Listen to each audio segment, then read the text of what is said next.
Jensen హుయాంగ్ Nvidia CEO మనం ఎప్పుడు చూసినా ఒక బ్లాక్ కలర్ జాకెట్ లో కనిపిస్తుంటారు.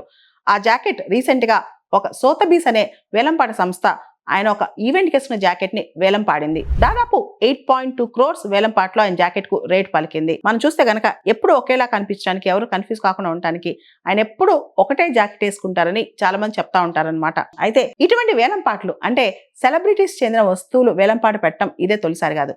Michael Jackson, Michael Jordan, Steve jobs ఇలా చాలా మంది వస్తువులు పెద్ద పెద్ద రేట్లకే వేలంపాట్లు పోయాయన్నమాట.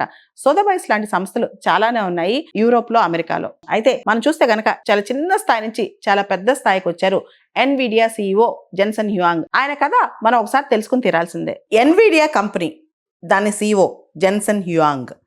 ఆయన స్టోరీ వింటే ర్యాగ్స్ టు రిచెస్, అంతేకాదు ఒక జీవితంలో ఇంత అద్భుతాలు చేయొచ్చా అనిపిస్తే. ఈయన ఒక తైవానీస్ ఫ్యామిలీలో పుట్టారు. చాలా మామూలు కుటుంబం. అస్సలు ఇంగ్లీష్ రాదు జెన్సన్ హ్యూయాంగ్కి. తర్వాత కొన్నాళ్ళు వాళ్ళు థాయిలాండ్లో కూడా ఉన్నారు.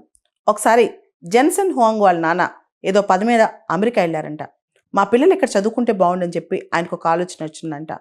చిన్నప్పుడు వాళ్ళమ్మ రోజుకు ఒక 5 పదాలు, కొత్త 10 పదాలు, కొత్త ఇంగ్లీష్ పదాలు నేర్పించేదంట. ఆయన కానీ చివరికి 9-10 years ఓల్డ్ ఉన్నప్పుడు జెన్సన్ హ్యూయాంగ్ని అమెరికా పంపిస్తారంట. అయితే తెలియక అమెరికాలో ఉన్న వాళ్ళకి తెలిసిన వాళ్ళు బిహేవియరల్ రిఫార్మ్ స్కూల్లో ఇస్తారంట. దాంతో జెన్సన్ హ్యూయాంగ్ని టాయిలెట్లకు అడిగించడం, ఇలా రకరకాల చాలా చిన్న చిన్న పనులని చేయిస్తారంట. తర్వాత అతను ఫ్రెండ్స్ కూడా అతను బుల్లీ చేస్తారంట. ఇంగ్లీష్ సరిగ్గా వచ్చేది కాదంట, బాగా ఏడిపించారంట అతన్ని. తర్వాత జెన్సన్ హ్యూయాంగ్ ఎవరైతే ఇప్పుడు ఎన్విడియా CEO ఉన్నారో, పెద్దగా అయిన తర్వాత డిష్ వాషర్గా చిన్న రెస్టారెంట్లో పనిచేశారంట. అక్కడి నుంచి వెయిటర్గా ప్రమోషన్ వచ్చిందంట. నా జీవితంలో నేను చాలా అద్భుతంగా చేసిన పని డిష్ వాషర్ పని అంటూ ఇప్పుడు కూడా ఆయన గొప్పగా చెప్పుకుంటుంటారనమాట. నేను చేయకుండా పని అంటే ఏది లేదు, అన్ని పనులు చేశాను, దానివల్లే నేను ఇప్పుడు ఈరోజు ఈ స్థాయిలో ఉన్నానని చెప్పి చాలా హ్యూమిడిటీతో అని చెప్పుకుంటుంటారంట. తర్వాత అక్కడే టెక్నాలజీ రిలేటెడ్ కంపెనీస్లో పనిచేస్తూ ఈ సెమీకండక్టర్ చిప్స్ సంబంధించి చాలా నేర్చుకున్నారంట. స్లోగా సెమికాన్ కంపెనీ ఎన్విడియా స్థాపించారంట. ఎన్విడియా అనే మాట యాక్చువల్లీ లాటిన్లో ఇన్విడియా అంటే ఎన్వియస్నెస్ అంటే జెలసీ అని అర్థం అనమాట. అంటే ఏంటంటే తమ పోటీ చూసి, తమ పనితీరు చూసి ఇతర కంపెనీస్, ఆ రంగంలో ఉన్న కంపెనీస్ అన్ని అలా నోరెళ్ళ పెట్టాలని చెప్పి ఆయన కోరిక. అంటే అందరూ ఎన్వియస్నెస్ ఫీల్ అవ్వాలి, అంటే అమ్మ ఇంత బాగా చేస్తారనిపించుకోవాలి. అదే ఎన్విడియా కంపెనీ అనమాట.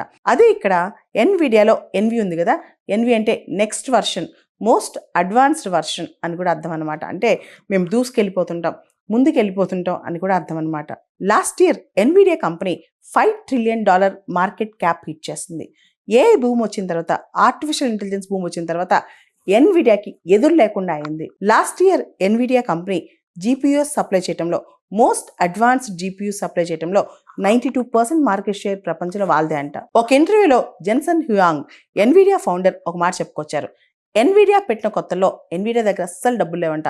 ఒక స్టేజ్లో కేవలం 30 రోజుల పాటు కంపెనీ రన్ చేయడానికి మాత్రమే డబ్బులు ఉన్నాయన్నమాట.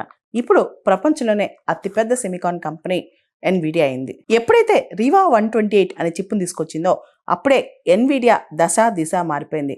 ఎన్విడియాకి కంప్లీట్గా బ్రాండ్ నేమ్ వచ్చింది రివా 128 చిప్తోనే.